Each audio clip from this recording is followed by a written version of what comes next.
మీ business ఏదైనా మీ ఊర్లో promotion చేయాలంటే అది సుమన్ టీవీతోనే సాధ్యం. ఇప్పుడే సంప్రదించండి.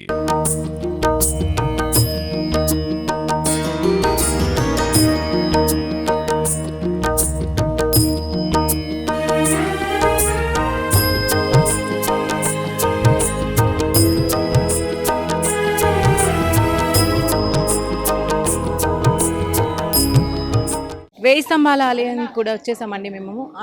హనుమాన్ జయంతి సందర్భంగా హనుమకొండలో జరిగే ఏ కార్యక్రమమైనా వేయి స్తంభాల ఆలయంలో కూడా గొప్పగా జరుగుతుంది. ఈరోజు అన్నదాన కార్యక్రమం కూడా జరుగుతుంది. మనతో పాటు ప్రధాన అర్చకులు గంగోపాధ్యాయ గారు ఉన్నారు. ఒకసారి మాట్లాడదాం. నమస్తే అండి.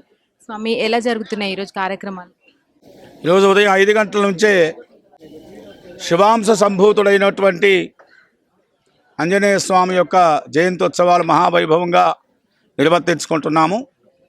ఉదయం 5 గంటలకు సుప్రభాత సేవ, కాకతీయుల కాలం నాటి ఆ గణపతి స్వామికి పంచామృతాభిషేకం, రుద్రేశ్వర స్వామికి రుద్రాభిషేకం నిర్వర్తించి ఆలయ ప్రాంగణంలో గల వేప రాళ్ళ చెట్టు మధ్యలో ఉన్నటువంటి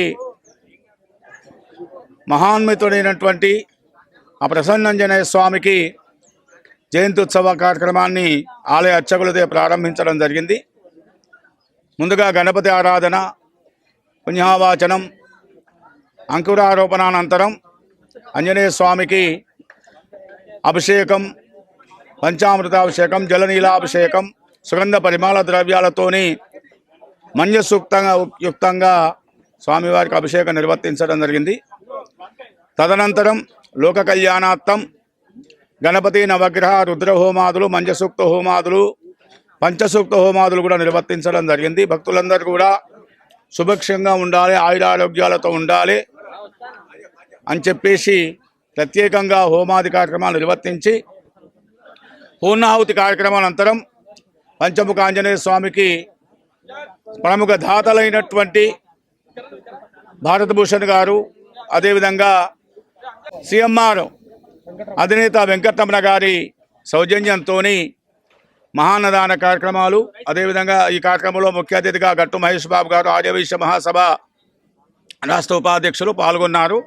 తదనంతరం వేలాది మంది భక్తులకు అన్నం పరబ్రహ్మ శ్రోమగా భావించేటువంటి భక్తులకు ఈరోజు ముఖ్యంగా సరస్వతి పుష్కరాల్లో పాల్గొంటున్నటువంటి భక్తులందరూ కూడా దేవాలయాలను సందర్శించిన సందర్భంలో వారందరికీ కూడా అన్నదాన కార్యక్రమాన్ని కూడా ఏర్పాటు చేయడం జరిగింది. భక్తులు కూడా ఆంజనేయ స్వామితోని అనేకమైనటువంటి రోగాలు కానీ భయాలు కానీ తొలగిపోతాయి స్వామివారి పూజించడం వల్ల. దానికి అనుగుణంగా దేవాలయంలో దేవాదాయ ధర్మాదాయ శాఖ ఆధ్వర్యంలో కూడా అటు ఏర్పాట్లన్నీ కూడా పూర్తి చేయడం జరిగింది. దానికి అనుగుణ కార్యక్రమాలు కూడా నిర్వర్తించడం జరిగిందని చెప్పేసి తెలియజేస్తూ ఉన్నా.